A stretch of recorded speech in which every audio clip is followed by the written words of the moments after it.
I'm Dagget. This is Dagget Designs. Ladies and gentlemen, welcome back to a brand new video. In today's video, we are going to be drawing 3 more Japanese classic tattoo designs. If you think you're going to love this video, make sure you give it a thumbs up. And if you are new to my channel, make sure you hit that subscribe button.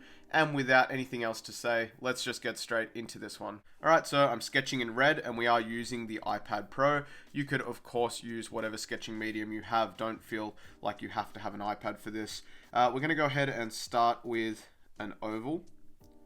Oh, and I should probably mention we are starting off by drawing a Japanese style frog. One of their anamorphic frogs that look sort of like humanoid characters, or they have human traits that make them a little bit more characterized. Okay, so starting off with a little oval. I'm coming around the side with a little contour line here, and I'm going to place in a really quite a large circle for our eye with a little loop around it for their little bulgy eyelids.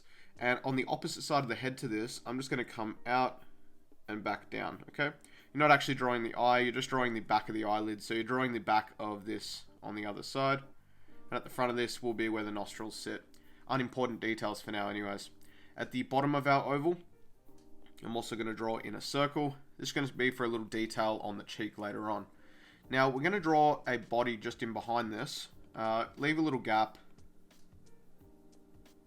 and draw in a larger oval than the head, and you can make this a fair bit larger. Alright, now to join the body and the head on the top here, we're going to use a line that curves down and then up for the body, like so. And to join the bottom half, I'm actually going to come from about halfway up the head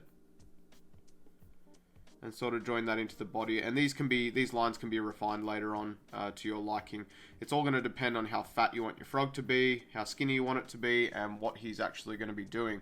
Now to add in our limbs, we're going to go ahead and start with this limb here. We're going to come up right beneath the cheek area here and have it tucked back a little bit more this way. Okay, so we've got our little cigar shape in there like this. Now we're going to come forward from that with this sort of shape, just a curve coming forward. We can curve out and then back in towards there. And then I just add this little flick at the end to create like an elbow shape. And again, you can sort of refine this later on. And for our hand, or I don't know, do they call them hands on frogs? Not too sure.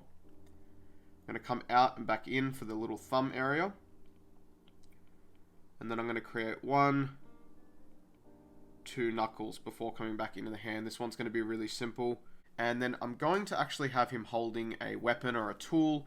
In this case, I think I'm just going to do a simple staff or a stick. So just adding a little oval, and I like to have it sort of flared out towards the end there. And then you can come through the hand, bring it back as far as you'd like it to go.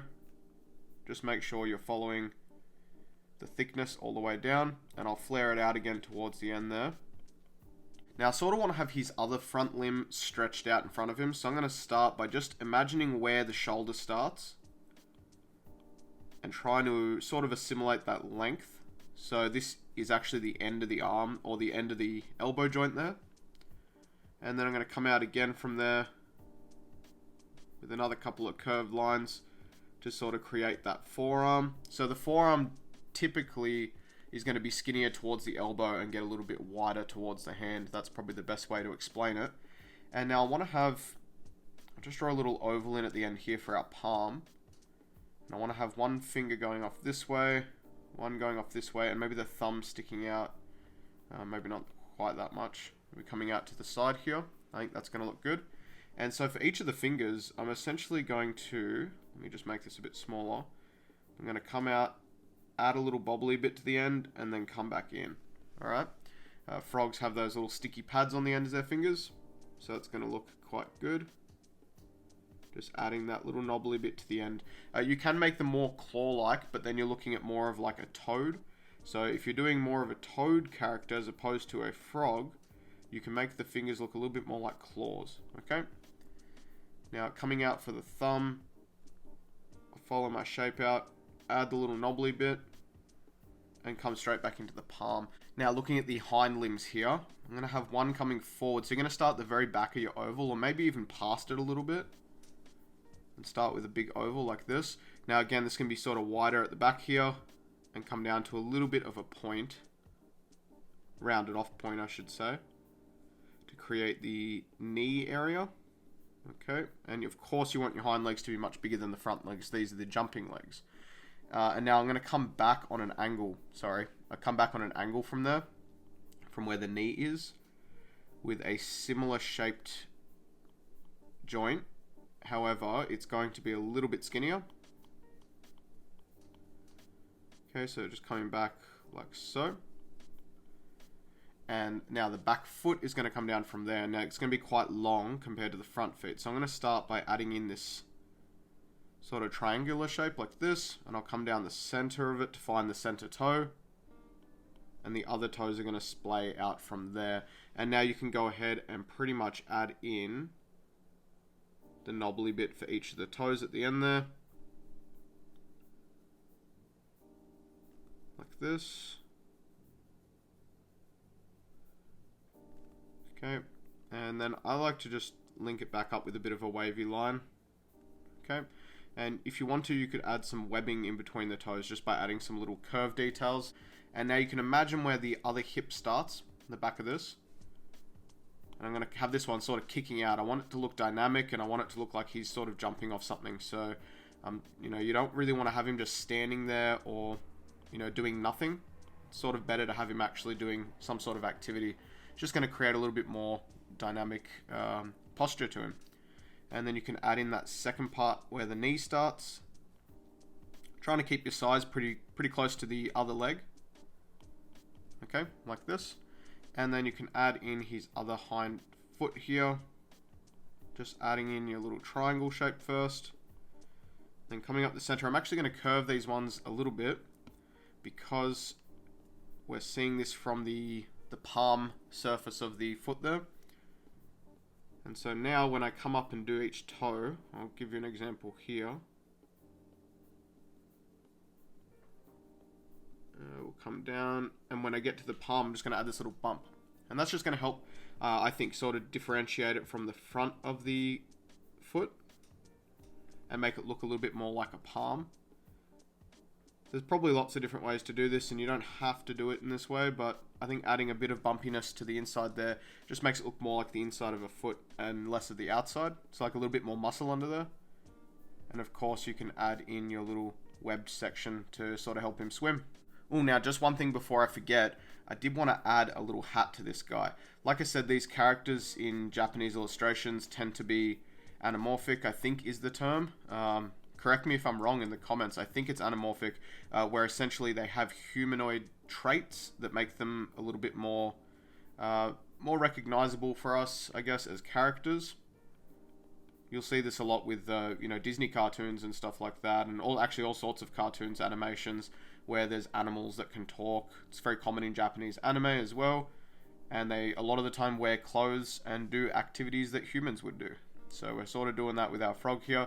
I'm just adding in this little leaf or lily pad to the top of his head and adding in these lines for detail. Now, for the top of the head, I'm going to come down pretty smooth following the head. A little bit of a bump where the nostril would sit on the opposite side of the head. And for the mouth, I'm going to come down like this and pretty much back like that. And then you can come from behind here with a line that comes around and joins up into the mouth, and that's just going to give you like the bottom jaw section. And throwing in our little nostrils at the front there as well. Okay, so that gives you the front of the mouth. Now for your eye, pretty much trace your shape. I like to make them a little bit more ovular, like so. And for this inside section, I'm going to make my brush a little bit bigger. And I'm going to press, let go, and press like this. And you might need to mess around with it a bit. And you want to get almost this little bow tie shape, like that. And then I like to add a little ghost line around this, just a thin little line of detail around our pupil. That's going to give us a little frog pupil. Add in our eyebrow and our eyebrow on the outside section there. So that's going to give you pretty much all the detail for the face. I like to add in these little ovals and little bumps. I guess they're like little warts or something that kind of just gives it a bit of texture and makes the skin look a little bit rougher. Frogs and toads tend to have really sort of bumpy skin, so that kind of gives it a little bit extra detail there. Now there's one other little detail I'm going to do here, just coming forward on the face a little bit. And you need the line to be really inconsistent. So if you're doing this on paper, I would encourage you to use a brush pen, or you could just line this thing out and do it with a regular pen.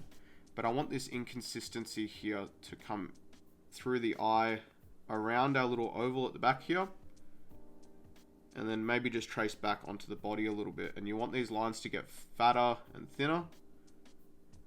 And this is going to give you this nice little stripe down the side of the body, which you don't have to do. I mean, some frogs won't have it, and you can sort of add all sorts of different details to whatever frog you're doing. I encourage you to reference a real frog. Now, the rest of this guy is pretty simple. There's not really much else to it. I'm pretty much going to follow a lot of my lines around, maybe making some of them a little bit more wavy, just for texture, and just making sure that all the proportions are correct with my limbs there.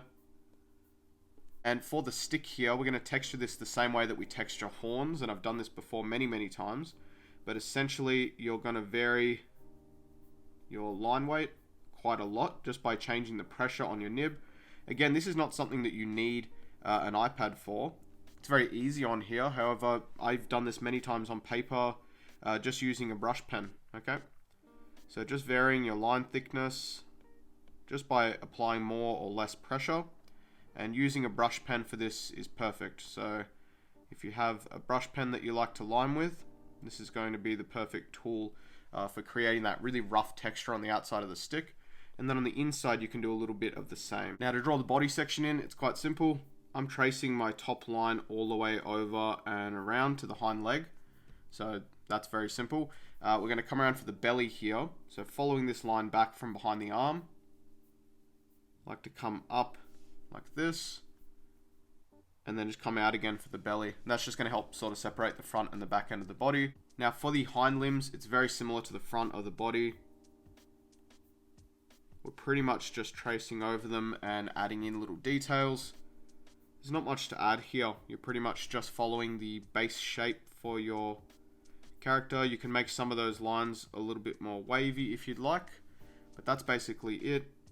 I like to add a couple of these little folds sometimes to the joints, and that's going to make it look like the skin of the frog there is a little bit bunched up.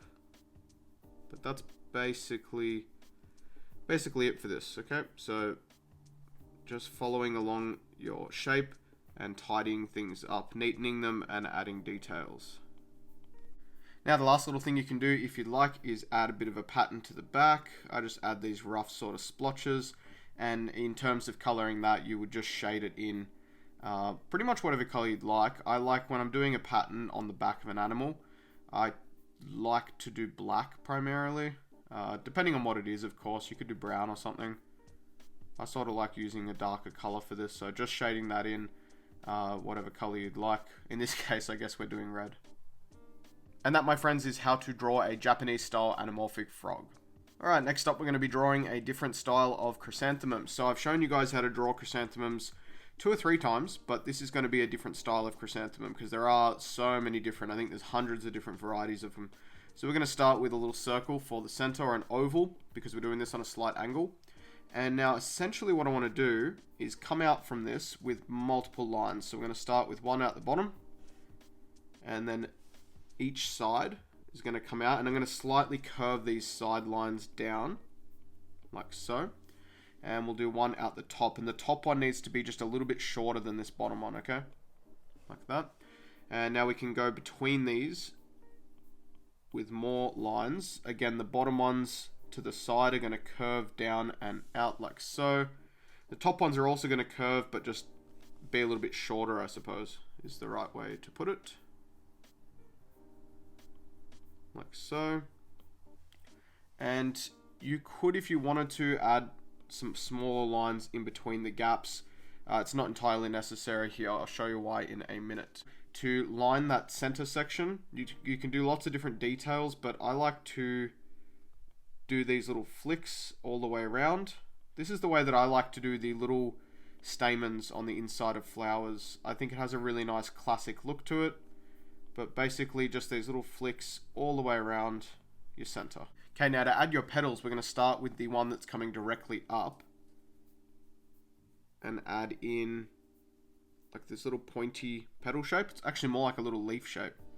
Adding a little center vein to it. Now you can come to the next curved one that's coming out like this. Adding a little petal to that. The next one around. You want these to be quite wide as well. Don't make them too skinny. These lines are just going to create like little guides. They're not perfect. And they're not sort of meant to be because this is a flower. So we have like a bit more of an organic shape to it. But I'm pretty much adding a petal to each line there.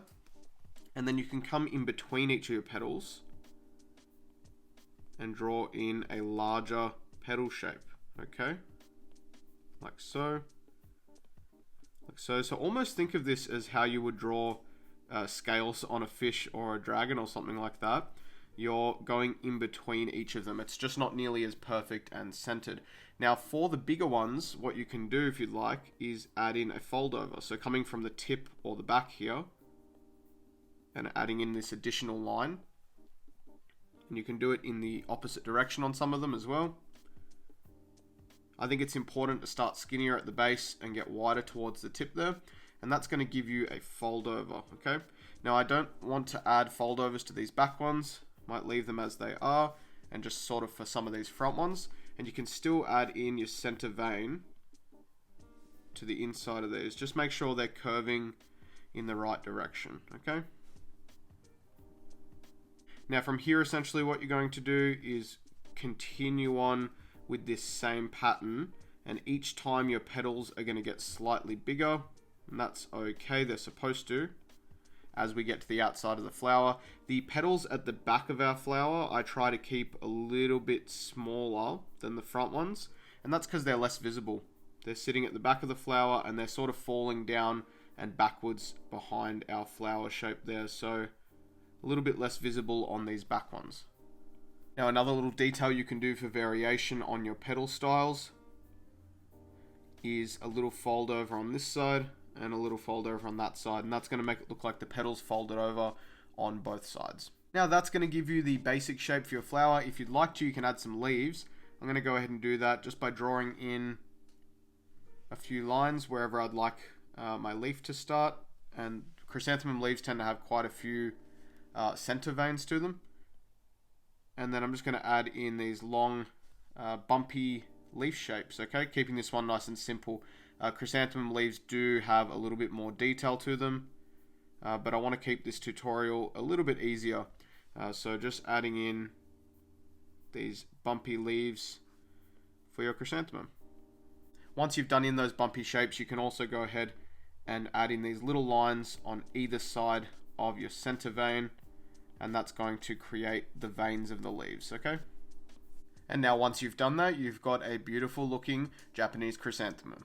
Alright, so for this last one, guys, we're going to be drawing the head of one of my favorite Japanese folklore characters, a foo dog or a foo lion. These are the guardian characters. I'm going to draw an oval, and I'm going to draw a line wrapping around the front of it like so, like a center line, and then wrapping around it this way for the eyebrow line, okay? Just like this. Now you can actually drop in, if you come down and forward a little bit, drop in a circle like so, with a couple of little circles off to either side of it for our nose. And now we can drop in the eye shape, and I like to have these on a slight bit of an angle. Okay, so one, and the other one's going to be a bit closer to where the nose is, just on this angle. Okay, two. And I like to also draw in a circle just above this that's going to give us a rough idea of where our eyebrow is going to sit. Now below the nose, we'll do a circle on either side. Just make that bottom line a little bit more prominent, like so, and like so on the other side. So that's going to give you the main shape for the top portion of the head. I'm going to come down and forward slightly, just adding in another oval, giving us a bottom jaw or a chin, and then coming back, and then back looping around to where the eye roughly is, to create a cheek, okay? That's going to create that sort of shape around the back there. And then for our ear, I'm going to come back from where the eye is, and then just above the cheek, I'll drop down and out, like so. Let's just try and tidy that up. So down, out, and back in, like this, okay? And just for reference sake, I will double up the inside portion of the ear, because that's what it's going to look like once we've actually drawn it. Now that's it for the undersketch, so let's open a new layer up and we'll go ahead right in with the details. So let's start with the first eye here. I'm going to start with our circle, and I'm going to start by adding a big spiral above the eye here, and then these little overlapping lines that come forward across the eye, and at the end of these, just a thick line that comes forward like that. I like to do two just for a little bit of added detail. Now you can follow your eye shape under and forward, and then close the front of the eye off. So that's going to give you the curly, bushy eyebrow of the foo dog there.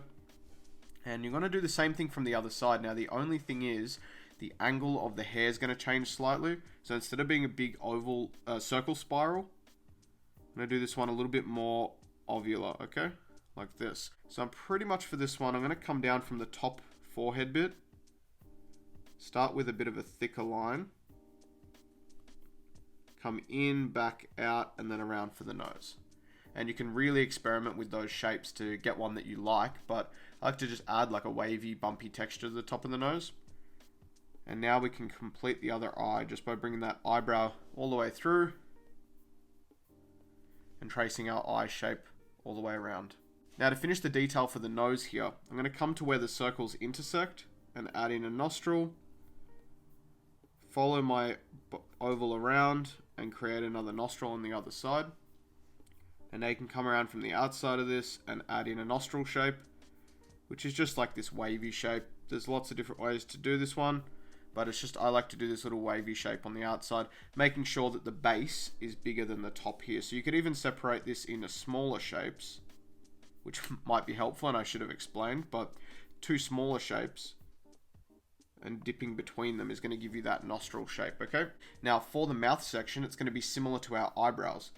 I'm going to come to the outside here, add a spiral in like this, and then come off that with lots of little overlapping lines, almost all the way to the center. You can add a line in right there, and then come in from this outside section with another spiral. And again, I sort of want this one to be on a little bit more of an angle, like so, because we're seeing a little bit less of that side of the face. And bring that up to center. That's going to give you your mustache. And I like to put in these few dots on the muzzle area there. Now to link the outside part of the face, you can just add this little lip to the eye if you'd like. And then I just add in a little wavy line for the cheek that joins down to where the mouth is. So that's really nice and simple. Adding in some teeth at the top here. I'll just come to where the mustache is on either side. Add in a large tooth. 2, 3, 4 smaller teeth, and one more larger tooth on the other side. And this doesn't have to be perfect. Again, you can sort of play around with it and get it to your liking. I'm going to follow a shape back from the mouth to where the cheek is, like this. So that links into the mouth, to the top part of the mouth there. And I like to make the line at the back a little bit fatter there and throw in a nice large tooth. And you can add a bit of texturing to that one if you'd like as well. We're going to follow the shape of the bottom oval here, roughly for our mouth. Following it around, dipping down slightly before coming back up and joining in to the rest of the mouth. Like so. And now you can throw in a set of teeth at the bottom, and these are going to be very similar to the teeth that are at the top. You're going to see a little bit less of that gum because of where the teeth are sitting behind the bottom lip there. And actually drawing that lip, we're just going to double up on that line at the bottom. Now to get our beard section, I'm going to come to the bottom side of the chin here. Start adding in a nice big spiral like so. And then coming forward off it, they're going to get a bit tighter and smaller towards the middle. And then I'll have them come back out for the outside of the mouth there. And then you can pretty much add in these little curl hairs and these little overlapping lines to create the fur. And this is pretty much going to continue up all the way to the back of the jaw.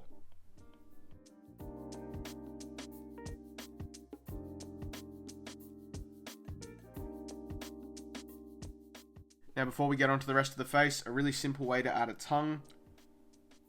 Add a curve, loop that up and back down, and then just add a line to the center of it. That's just going to give you like a little easy way to draw a tongue to the inside of the mouth.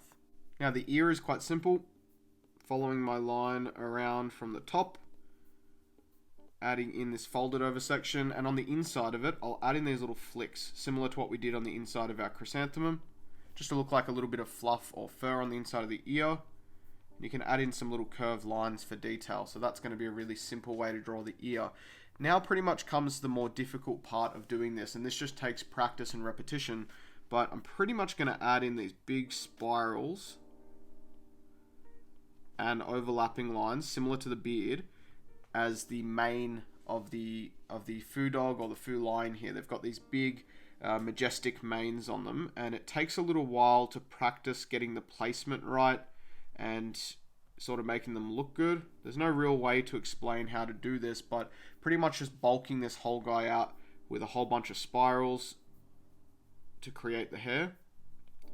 And a little piece of advice would be to, wherever you see like a gap that looks a little bit empty, just fill it up with some of this hair, and that's going to create like a big, really full looking mane. Now before you finish the mane on the top of their head here, you're just going to want to come from the front eyebrow and add this wavy line to the top of the head. I like to keep it a little bit flatter and not so bubbly at the top there. And now you can continue your hair rows behind this line, okay? Because that's going to create the top line of the head, and the mane is sort of sitting around the neck area. Alright, another little variation on the hair here is going to be to add these long wispy hairs, which essentially are going to add these long wavy lines and then just join other lines into them. Alright, from the base of where they come from. So I'll add another one to the outside here. A long wavy line like so. And then this line needs to taper down to join into that line. And you can add as many lines to these as you want. Make them as thick or as thin as you'd like. And as you can see, once you've added in the mane for your foo dog, that really completes this awesome design. And that is it for today's Japanese Flash, guys. I really hope you enjoyed today's video. I hope you give these designs a go. They're a lot of fun, and they can be worked in together to many, many different Japanese designs. Like I said, if you're new to my channel, make sure you hit that subscribe button so you don't miss out on new videos, and I'll see you all in the next one. Alright, bye-bye. If you like the content that I make, and you'd like to support the channel, make sure you smash that like button. And hey, while you're at it, check out one of these other great videos.